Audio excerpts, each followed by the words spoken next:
Okay, welcome to the third game.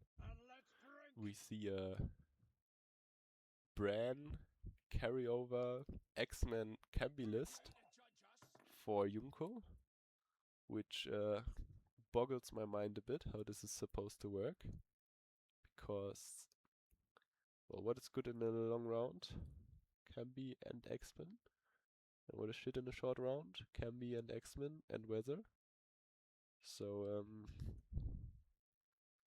yeah, I'm waiting to be enlightened what the Cambi is doing in this deck. Maybe it's just an inclusion of a bad gold card, but I think there would have been better possibilities. Anyway, Ismashthings is playing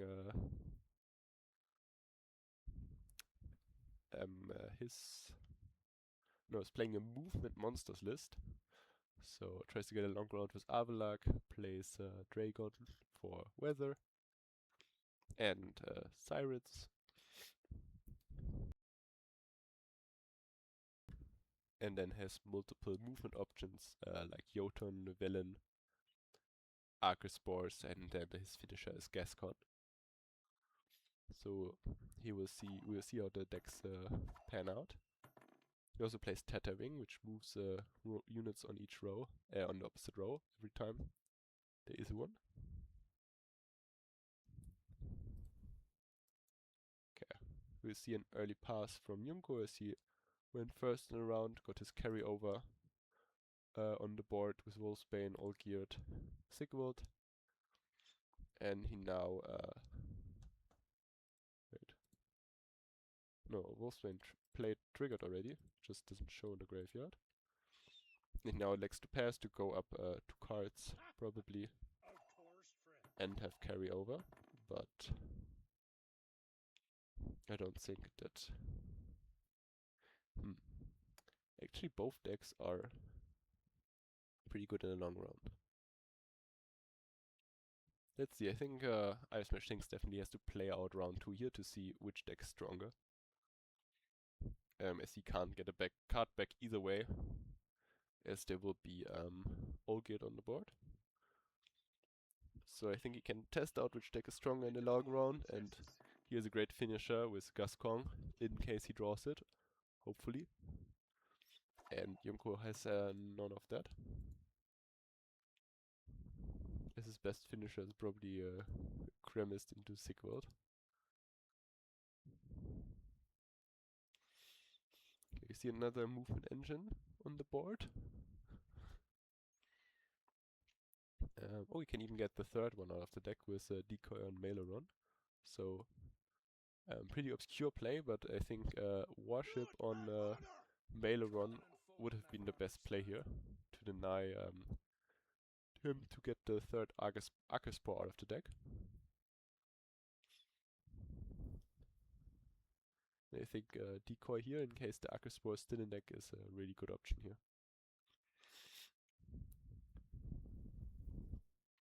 As you want to have as many movement engines as possible on the board. Okay, never mind. He has it in hand, so no need for that. And the Archespores will happily ping away on Olgierd and the armor, on Sigvald and the armor, of course, because why not? And we already have 2 X-Men out, which are of course not amazingly useful with the Archespores hopping around all the time, but they will also hop into the X-Men row from time to time. So still pretty good, I think.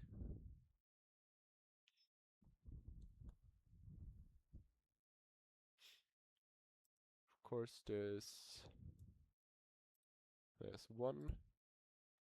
2 resurrections only for Junko, so if he plays too many X-Men, he might get punished for that.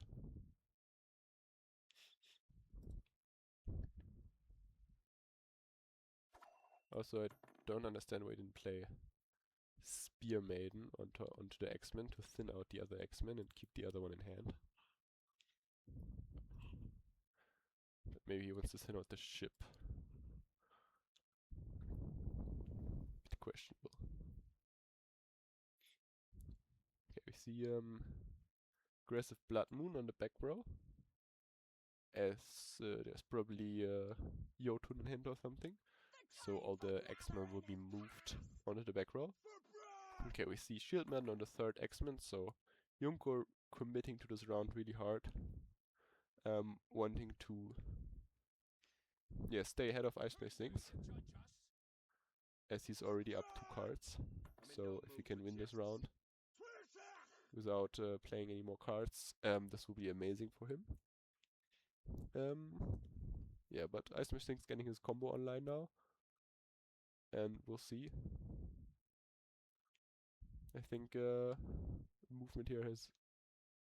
Okay, well, movement had the points potential, with Tataming not dying there.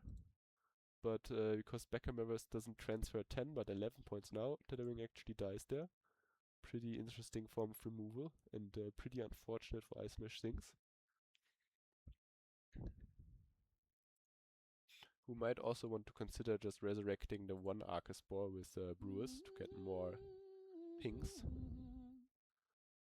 Movement pings, I mean.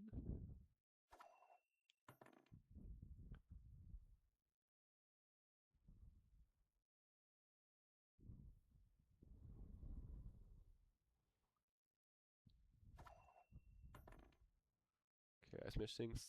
Junko still ahead. 10 points. With being 1 card up. That's pretty good for him. He maybe soon has the ability to play Udarik and cement his card advantage. But as I already said, I don't see great finishes here.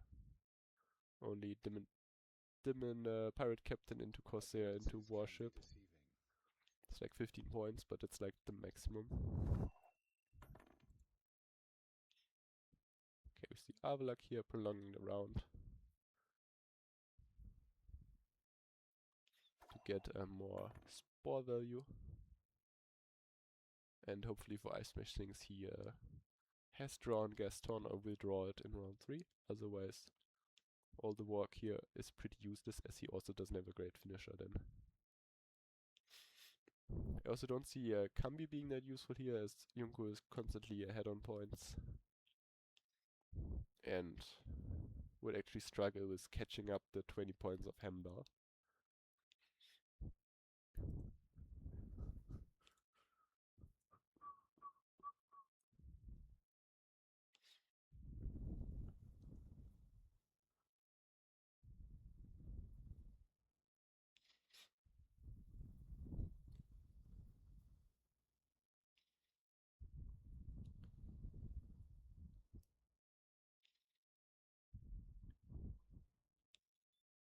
As for quests, Ismashthings has nothing to do anymore. And Junko has to still win a round with more than 120 points. Get Cupbearer to 15. Which I don't know what it is. Maybe it was in a different matchup. But I never checked what card that is. And has to get a X-Men to 20 points plus.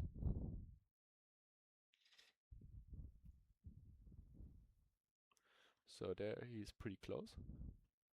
So just needs one more tick from a warship. Doesn't have a warship though, so we'll see if that's possible.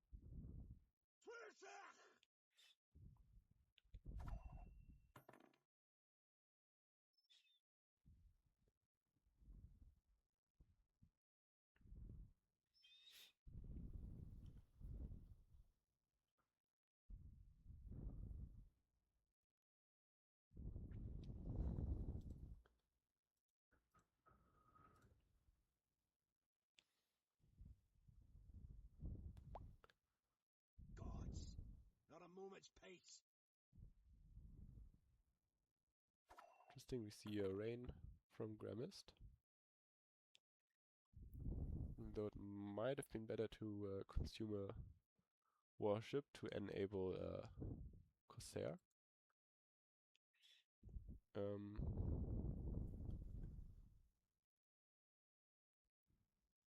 But the rain will also provide quite a bit of points, even though there's no X-Men value, as the X-Men is on the bottom row and the one on the top row died.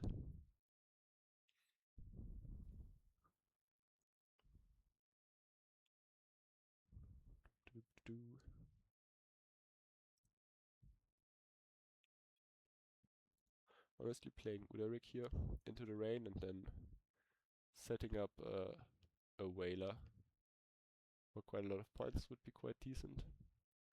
I guess the rain is also for Kambi, but I still don't see Kambi being anything but a detriment here. Especially if he plays 6-3 now.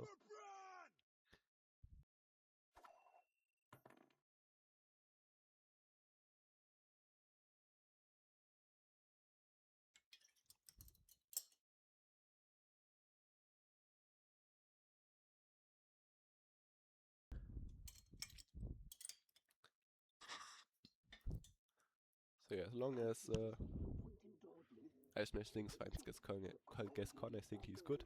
And yeah, he plays Brewers now, realized that this won't give him any points in a long round, in a short round 3. So he should have done this quite some time ago. Missing out on 5-6 points this round from the pinks. And of course 5-6 points from Gascon, who would have been quite a bit more buffed.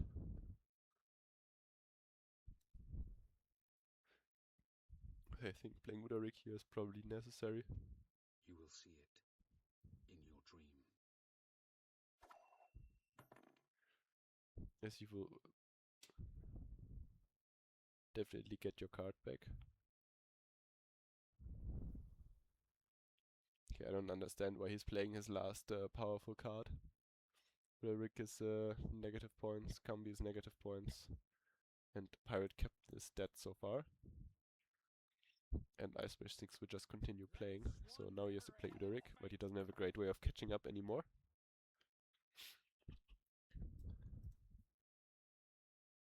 So yeah, I don't know why he would go ahead and do this, and also play it for a bad points on Avalag.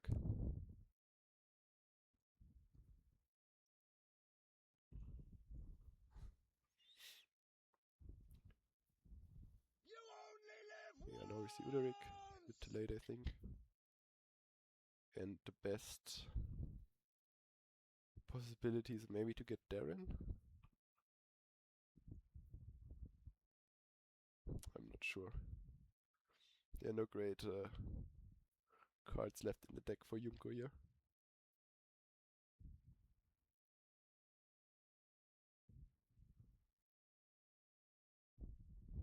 The X-Men will also not go to or get to 20 points. And Freya on X-Men is also not that great, I guess. But finally a ship died. So the Pirate Captain is not dead anymore.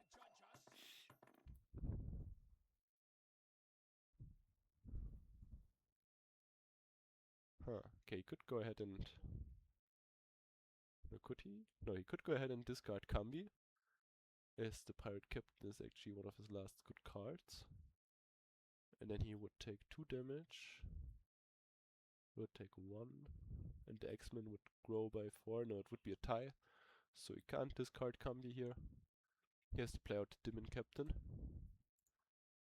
I think playing the Demon Captain for 1 point is actually enough. And deny the Corsair. Yeah, he goes ahead and do this. Wait, what? Oh, he discarded the Corsair with Udaric, which is of course terrible. That he drew his Freya and Corsair from Udaric, as those were his last 2 decent cards.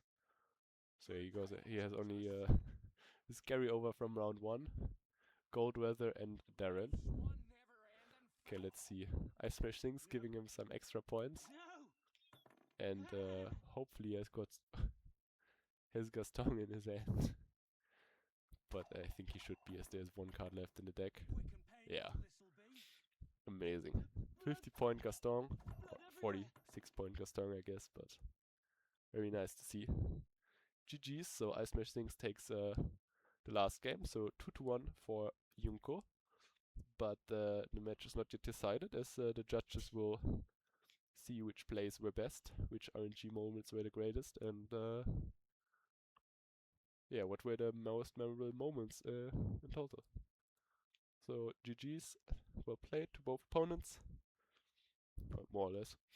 And yeah, thank you for watching and listening. Bye bye.